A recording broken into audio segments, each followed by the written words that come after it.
I pledge allegiance to the flag of the United States of America and to the republic for which it stands, one nation, under God, indivisible, with liberty and justice for all.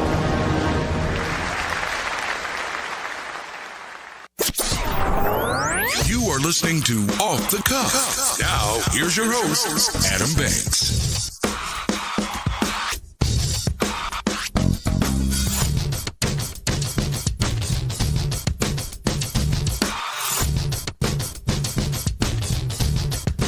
Welcome, everybody, to Off the Cuff. I am Adam Banks, coming at you live from Lexington, Kentucky. Thank you for listening to the show, and thank you for tuning in to WLXU 93.9 FM. In addition to listening to us on the radio, you can check out our Facebook live stream at Off the Cuff with Adam Banks, or you can download the Radio Lex app on your smartphone device to listen to us anywhere in the entire world. Amber Turner and I are both broadcasting from the Deborah Hensley Studios here at Radio Lex on North Limestone.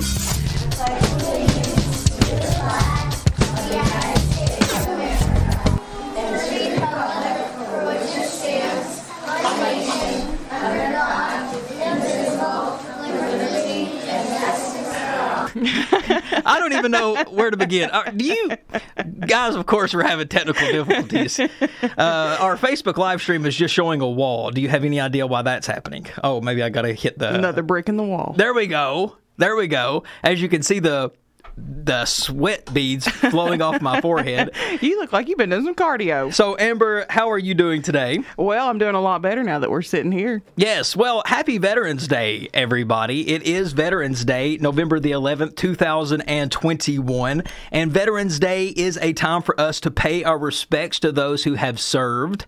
Amber, do you have anybody that you would like to shout out that is a veteran that you know of? I do, of course. She's a huge fan of the show. So, happy Veterans Day to Lana Sexton. Thank you for always supporting us. Lana, yes, that's exactly right. She yes. is. Happy Veterans Day, Lana. I want to say happy Veterans Day, too, to my grandfather who is deceased, another grandfather who is still living, and another grandfather who is still living. So I've got several grandfathers. I was going to say, wait, now I'm confused. Yes, so I've got one that served in World War II, one that served in Vietnam, and I also had another one serve in World War II.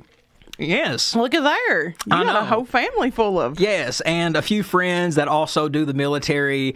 Zach, who's been on the show, he's in the military. So just thank you for all of those who just serve in our military. We can't do the things that we do here in this great country without you guys. So thank you for it. This holiday is a day to reflect on the heroism for those who served in our country. It's not to be confused with Memorial Day. Memorial Day is a day that we celebrate those lives who were lost in war. Mm-hmm. Well, on Veterans Day, we celebrate just all the veterans in general. Mm-hmm. All the veterans in general. So thank you. There are 19 million living veterans served during at least There is at least 19 million living veterans served during at least one war as of April 2021. Wow. Yes, 11% of veterans are women. Hey. 5.9 million veterans served during the Vietnam War. 7.8 million veterans served in the Gulf War era. Of the 16 million Americans who served during World War II, about 240,000 of them were still alive as of 2021. 933,000 veterans served during the Korean War. And as of 2021, the top three states with the highest percentage of veterans were Alaska, Virginia, and Montana. Hey. Yeah, so happy Veterans Day to all of those who served our country. We really do appreciate it. But, Amber, it is a show where we are full of technical difficulties. Our open broadcaster is not working, so basically what that means is we're unable to take the show from live to commercial breaks. So I don't know what happens when the 4:15 mark comes. I don't know if we're just going to get dead cut. We just keep on talking. Or we're just going to keep on talking, but it wouldn't be off the cuff without technical difficulties. I mean, you heard the what it sounded like a Beaver Creek Elementary classroom saying the Pledge of Allegiance. I kind of thought it was like the little kids from Freddie coming through. 1, 2. But we are here and we are live. Hopefully everybody can hear us on the radio. But Amber, it's been a busy day for me. Yes. It's been a very busy day for me. I taught class this morning, and for those who don't know, I am a college professor. That's my day job. And something happened today in class that makes me want to talk about today on the show. I want to start the show off talking about what happened in class. Okay. Amber, I teach communication, teach public speaking. Yeah. And one of the things that I taught my students today was how to start an intro. Like just an intro, like in general? Yeah, just an introduction to a speech. Okay. And I remember one of the students in my class, after I was done teaching how to do intros, one of my students looked at me and said, "Mr. Banks, you are CEO at intros." And I said, "Thank you very much. That sounds like a very nice thing to say to somebody," but I had no idea what he was talking about. Do you know what he meant when he said, "Adam, you are CEO at doing intros"? Yeah, you the chief, baby. Well, yeah, basically, You the head man. Well, I looked it up, because I didn't want to look at you being all Googling over there. I didn't want to be embarrassed and say, what's that mean? But according to Google, when someone is the CEO of something, it means that they are the very best at it or have mastered it. Yeah, you're the head dog. Yeah, so that is a compliment. Well, yeah. But it made me start thinking, Amber, of the words that Gen Z uses that I don't understand. See, I'm around Gen Z all the time. My job keeps me young. I'm constantly surrounded by 18, 19-year-olds, 20-year-olds, so I'm constantly hearing words that I do not understand. Yeah. One of those being CEO.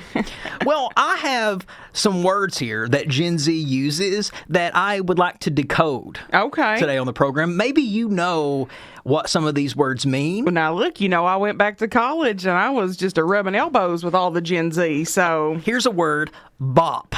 B-O-P. What does bop mean? Like, that's a bop, that's a good song, that's a banger. That's a good song. So I always thought it was called banger, but apparently Gen Z says that's a bop. That's a bop, baby. Okay. I know what the word canceled means. Yeah. A lot of people use that, but that's a Gen Z word. I'm going to cancel you, or you're canceled. What about cap? C-A-P.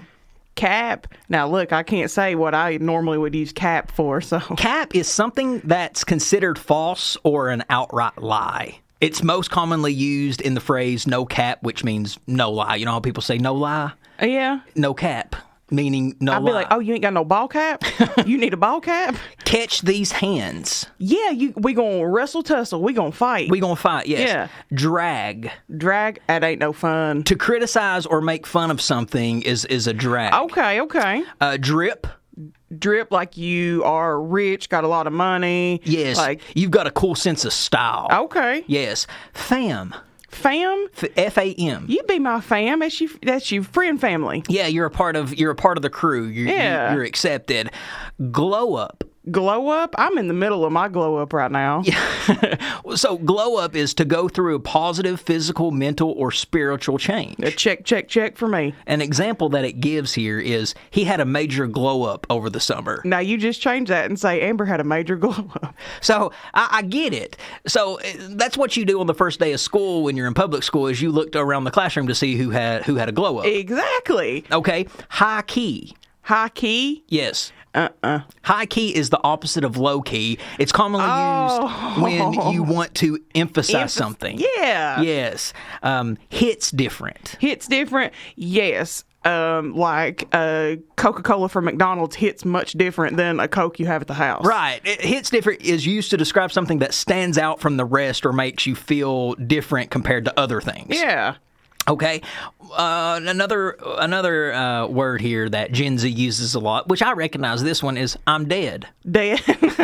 That's literally what I was thinking on the drive over here today. I'm dead. If one more bad thing happens to us, I'm dead. So I'm dead is an expression to use when you find something hilarious. Oh, wait. No, So I was thinking I'm done. When you hear something really funny, according to Gen Z, they say I'm dead, meaning you've cracked them up. You have made them laugh. You cracked them like an egg. They're over easy. Pressed. Pressed? Yeah, why you so mad? Why you pressed about that for? Yeah, it means you're being mad or you're upset about something. Slaps. Slaps, like, again, McDonald's Coke slaps so much better than a Coke from the house. Right. Slaps means that you are...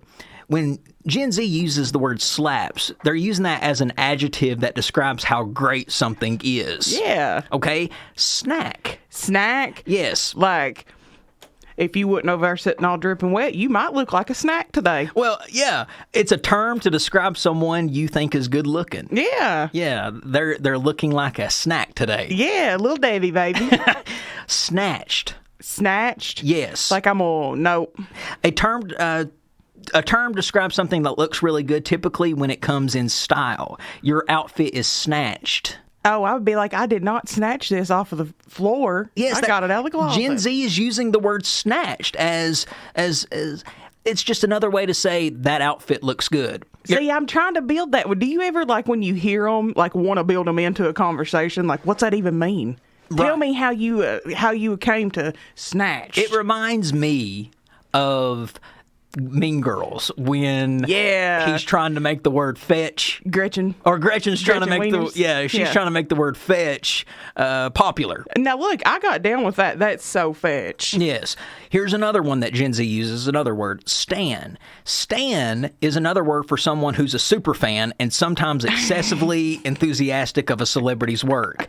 So the term originated from a song back from our generation, which is by Eminem. Yep. He sang that song Stan, which is about the obsessive fan. But an example it gives here is she's a Taylor Swift stan. Not a fan, a stan. A stan. A stan. Okay, here's another word. Sus. Sus? You a sus. Suspect. Yeah, it's short for suspicious, so it typically means something is not as it may seem. Another word that I hear a lot that Gen Z uses is tea. And tea is another word for gossip. So you can either be spilling tea, which means you are gossiping, or you could be just sipping tea, which means you're not gossiping. You're just sitting back and you're listening for all of the you're just listening to all the gossip. I've got a PhD in sipping tea. I'll tell you that. Exactly. Okay, another word that Gen Z uses is, and this is the last one, is wig. Wig? Yes. No. Wig is an expression used when something completely blows you away. It would refer to the fact that if you have a wig on, what would happen would cause so much shock and admiration that it would fly off your head. So this technically has two meanings. One is a word that's essentially an explanation or an approval of excitement. The other is to describe a powerful throw. So there you go. Wig. Wig? Yes. Okay, now I wouldn't have gotten that one. But that's some words that Gen Z uses, so I was confused when... Were you a little sus when you read that list? I was a little sus when they said, Adam, you are CEO. At that, I was like, I don't really know what you mean by that, but it made me go down a rabbit hole of decoding the G's in. Yes. Okay, I'm getting word from our producer that we can take a commercial break. So stick with us, everybody. We got lots more off the cuff coming at you live after these words. He's still a soldier. His blood runs red, white, and blue. He put away his gun and boots, but he still believes the American dream. His last breath. Welcome back, everybody, to Off the Cuff. Adam Banks here with you. Amber is also in studio with me.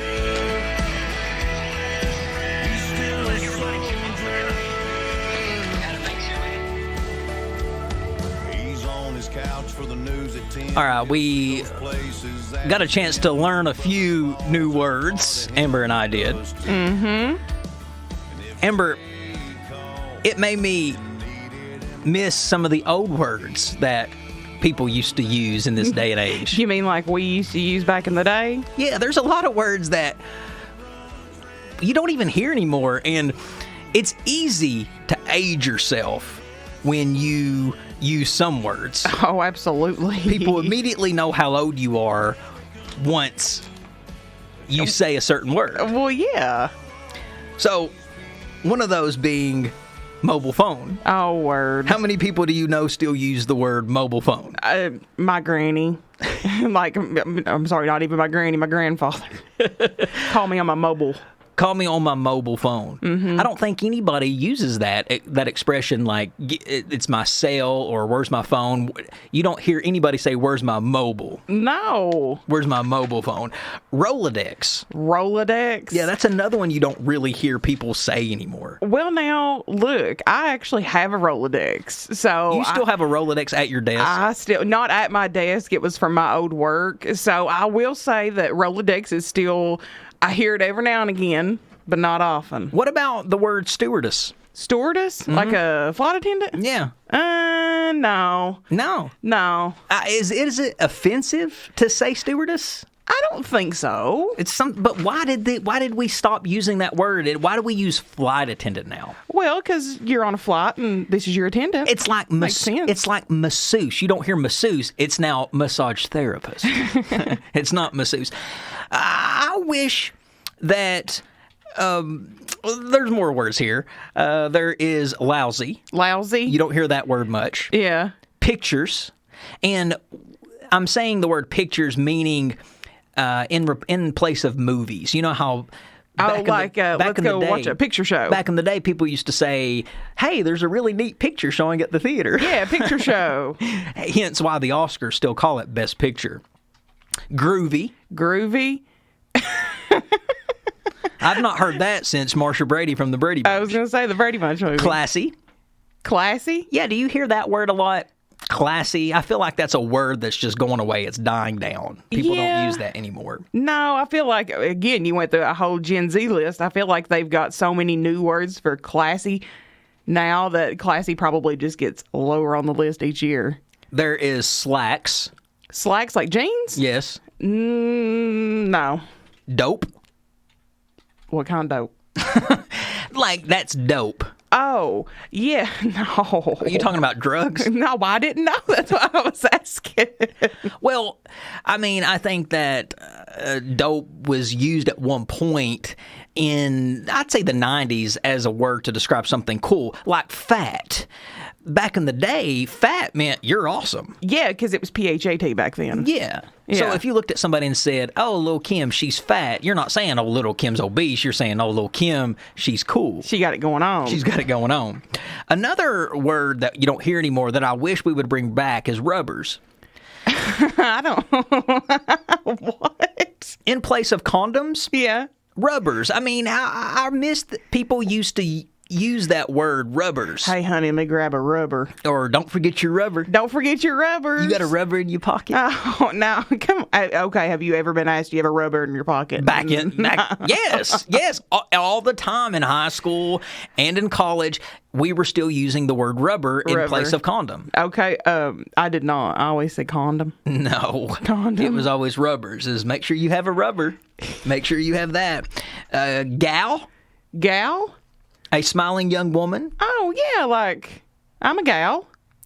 What about when people used to use the word baloney? Like when you're talking about, like, that's a bunch of baloney. Mm-hmm. No, I enjoy that one. What about the word queer? You don't hear the word queer anymore. No, that one's got a lot of different meanings, I think. Yes, so people used to use that word all the time, but now I think that the LGBTQ community has reclaimed that term. So they don't use it as something to describe something strange or anything like that, like the word used to be used for. Well, and I always wonder with that one, there were always two different pronunciations of how that word was used, especially back home in the mountains when we were using it to describe something that was weird. Do you remember what pronunciation we would usually use? What? Queer. Queer, yeah, which sounds a lot like queer. Clicker. Did we Did I say that word already, clicker? No, but clicker, like just remote or remote control in general. Yeah, and use just to replace the term remote, people would say clicker. Yeah, hand me that clicker. Where's the clicker? What about pocketbook? Now, I call it a handbag because I'm a lady. But now, my granny, get me my pocketbook and my checkbook. Oh, I love that. And you're really aging yourself when you do use that. Yes. So I use it intentionally sometimes just to let people know, hey, I'm mature. Get your pocketbook. I say pocketbook, and sometimes I still say billfold instead of wallet. Because, again, that's a term that ages yourself if you say billfold instead of wallet. Or if you say checkbook. How many times you hear people say, well, let me get my checkbook. Right. It's let me get my credit card. Courting. Courting? Yeah, like... Oh, going on a date? Yeah, so-and-so is courting each other. Yes. Okay, what about pantyhose? Yes, stockings. Okay, they're not called pantyhose anymore? No, I'm sure people call them pantyhose. I always call them stockings. Okay, what about going steady? You going serious with somebody? Yeah, but that's not something people say anymore. Everything you said is 100% things that my granny would say. Cool beans. I hate it when people say cool beans. Because it really, like, it creeped me out when it was cool back in the day when people said it. So it really creeps me out now that people are still saying it. It was corny. It was so corny, even back then. What about whippersnapper? Whippersnapper. That's a word that you don't hear anymore. Videotape. Okay. I miss that. Like, I still will say that when I'm talking about recording things. I'll say, yeah, I have that taped at the house. And nobody, they think DVR, and I'm like, you all have no idea. Yeah, and you got to say DVR to the younger generation. You have to say, yeah, I DVR'd it. You can't say I taped it because they don't know what you mean. Yeah, they're like, what are you talking about? Taped what? What kind of tape? Scotch tape? What about the word holla? Oh, man. Holla, hey. Ah, gross. And then finally, you don't hear this word anymore, hip. Hip? Yeah. It's hip to be square. Right. So those are words that have kind of just disappeared, and that's sad. I think that should have just been all the words Amber's granny used to say. I mean, I was watching the Brady Bunch movie the other day, because we talked about that movie just a while ago. And I was watching that movie the other day, and I was so surprised of how many words that used to be said in the 60s and 70s that aren't even in existence anymore, like far out. Yeah. Or groovy. Groovy. I love that. That groovy. Yes. Or that sure is swell. Oh, my word. And the Brady Bunch was ate up with words that you don't hear anymore. No, and like, and when you say them out loud, it's almost, I'm like, man, I could have just said, man, that's cool. Man, that sure is swell. They used a lot more words back then. We probably just shortened things because we got lazy. Okay, so we are going to try now to take another commercial break. Okay. So hopefully this works, folks. If not, if you just hear dead air, then we'll be right back after the dead air, but stick with us. I hold it up and show my buddies like we ain't scared and our boots ain't muddy and they all laugh like there's something funny about the way I talk when I say mama sends her best, y'all. Welcome back, everybody, to Off the Cuff. Adam Banks here with you. Amber is also in studio with me. I'm still getting messages on the show thread saying that they're not hearing the commercials come across the radio, Amber. Y'all missed some good ones just then, too. I had one on there. I debuted my first commercial, and nobody heard it. Amber, I've been watching this mini-series on television. It's called The American Crime Story, Season 3, and The American Crime Story is an awesome show because it is an anthology series where it focuses on an American crime. Yep.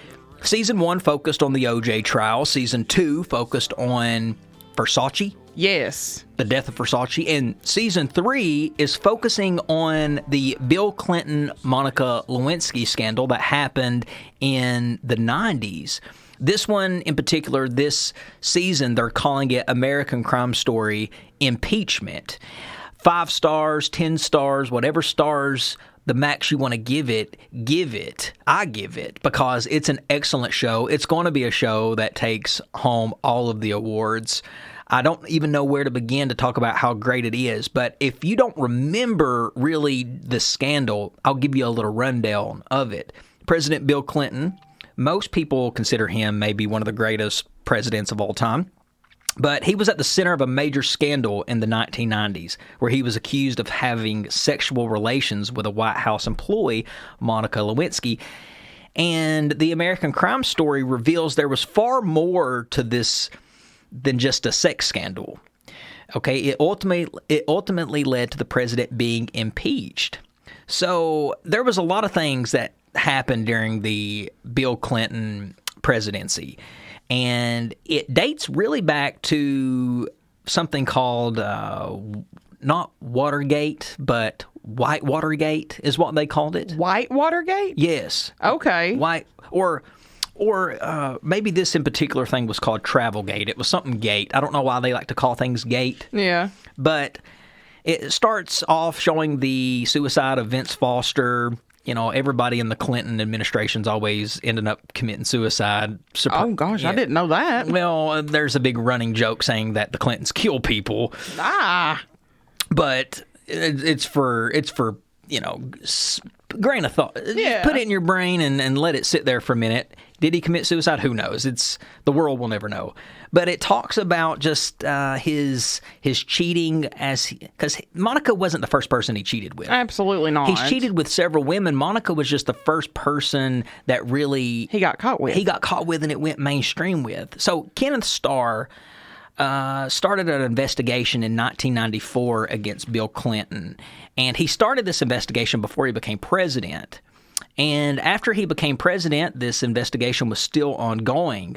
But during the investigation that Kenneth Starr was, after he was investigating Bill Clinton, Clinton decided to have an affair right in the middle of this investigation. Wow. Yes. So Monica Lewinsky started as an intern. She was only 24 years old, and she began in 1995. And during the government shutdown, her and Bill Clinton started having an affair. Wow. And there was so much happening in this affair, so much stuff. And it made me go through another rabbit hole of clips of a Monica Lewinsky interview that I found with Barbara Walters. Now, Barbara Walters is the GOAT of interviewing. She asks these questions that makes people talk, and she don't care to embarrass you. She don't care to make you blush. So this first clip that I'm going to play from this interview that took place with Monica Lewinsky and Barbara Walters is Monica talking about the affair. Now, I don't think people realize how big of a deal this was. I mean, back in the 90s, this was huge.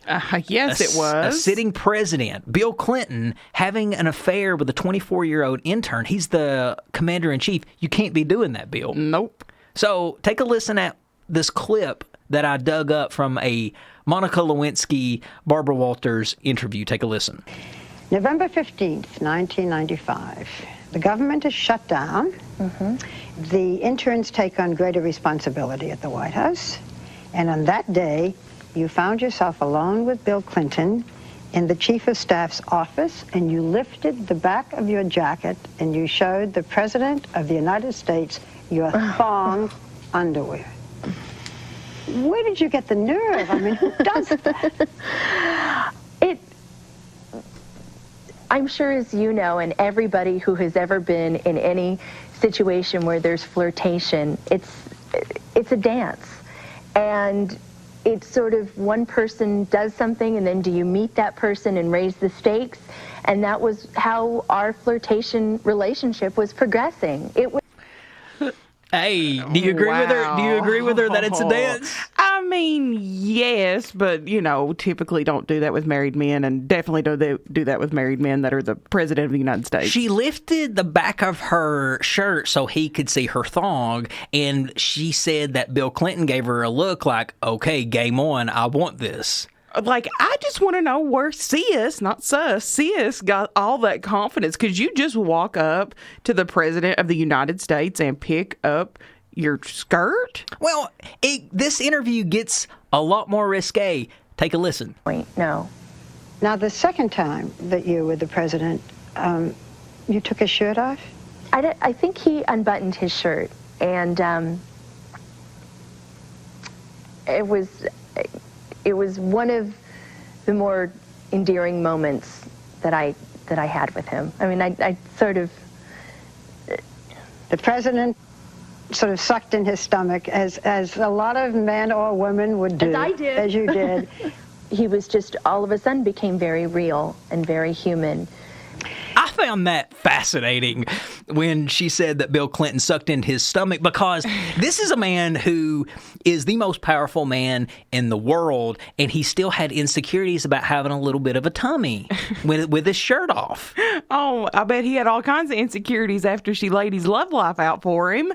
Wow. But that, to me, when I heard that, I was like, man, that is an intimate moment that she shared with the president. Absolutely. I don't feel sorry for him that she's exposing this, because what he did to her was awful. I don't feel sorry for neither one of them.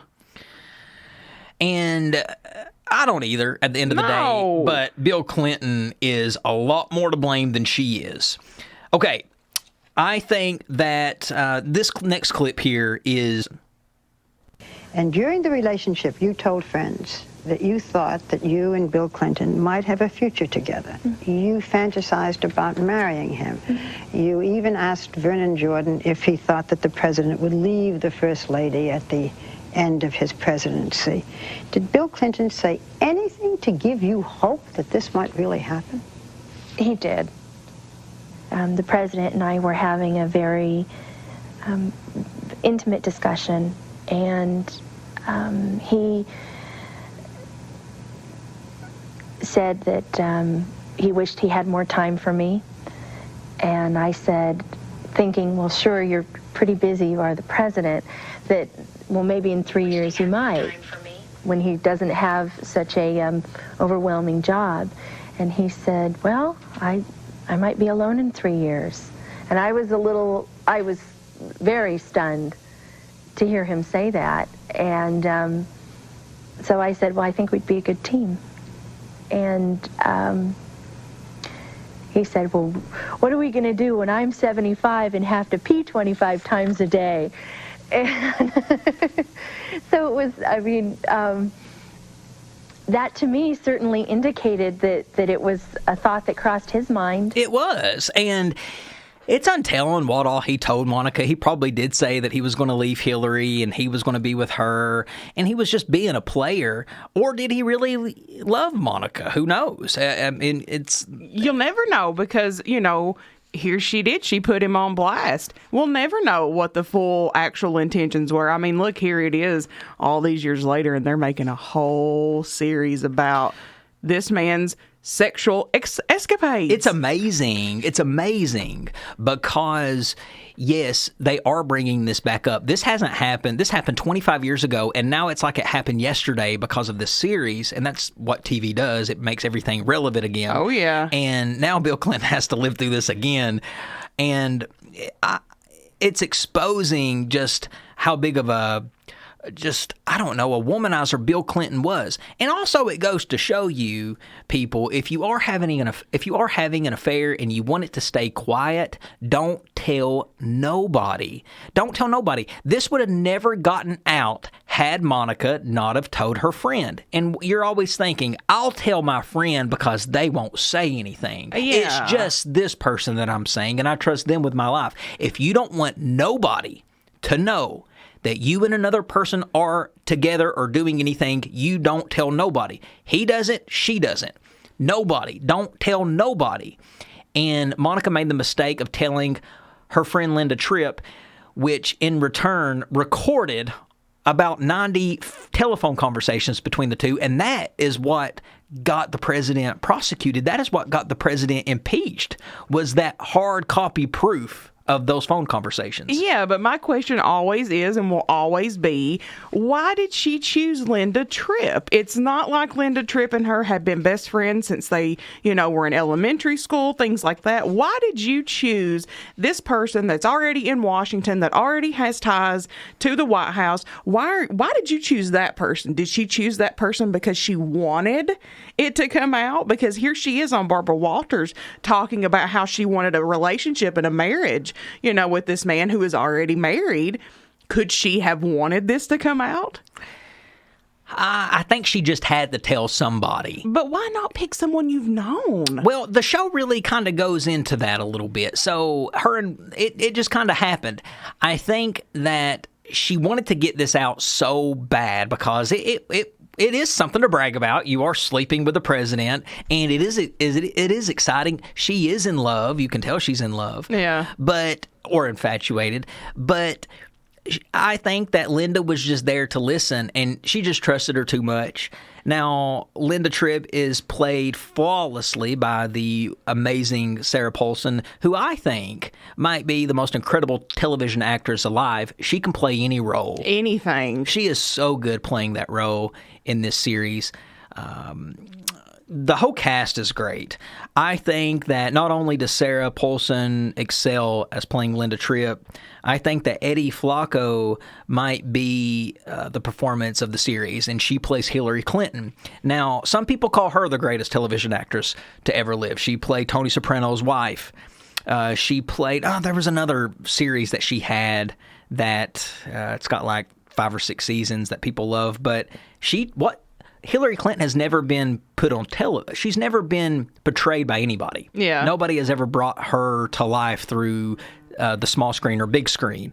But Eddie Flacco is the first to do it, and she has done such an amazing job. So it's going to be a battle at the Emmys between her and Sarah Paulson for who gets the Best Actress award. Hey, at least as long as one of them brings it home. And like I said, the whole cast is good. Beanie Feldstein plays Monica Lewinsky. That's the sister of actor Jonah Hill. Clive Owen plays Bill Clinton. He does excellent. Sarah Paulson, Linda Tripp. Angelina Ashford plays Paula Jones, who is another woman that Bill Clinton allegedly slept with. As I said, Falco is Hillary Clinton. And Margot Martindale plays Lushawn Goldberg. So that is the cast of the American Crime Story Season 3. It's such a great show. I think everyone should check that out. The ratings have been terrible for this, by the way. And I don't blame it on the show. The content is excellent. Yeah. But the problem is, Amber, is people don't watch TV anymore. And this show comes out week by week by week. Yeah. People don't wait on shows like that no more.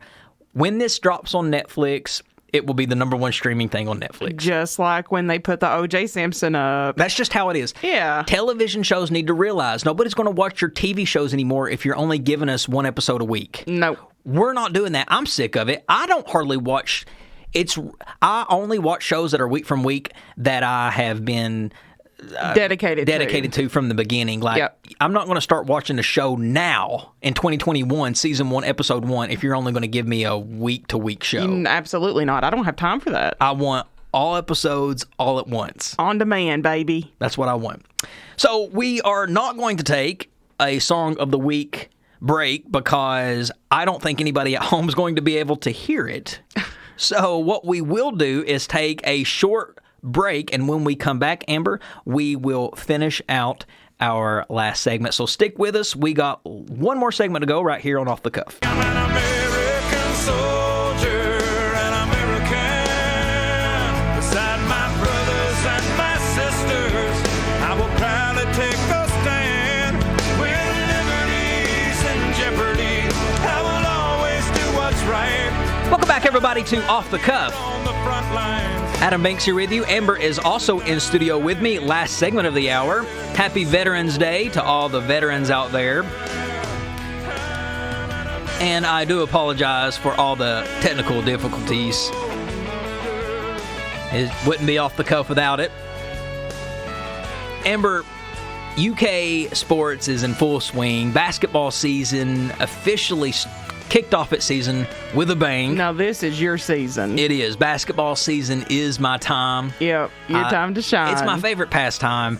But unfortunately, Kentucky's first game of the season, they took an L. They lost to Duke, 79-71.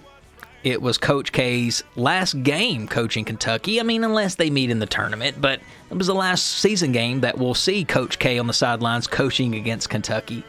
But, Amber, after this loss, it made me start thinking of when was the last time Kentucky won a big game? And I'm not counting conference games. Yeah. I'm not counting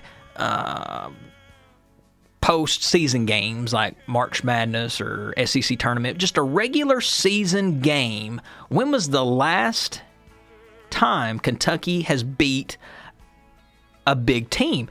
And it dates back to January the 26th, 2019, and that was their win over Kansas, 71-63, and that was at Rupp Arena.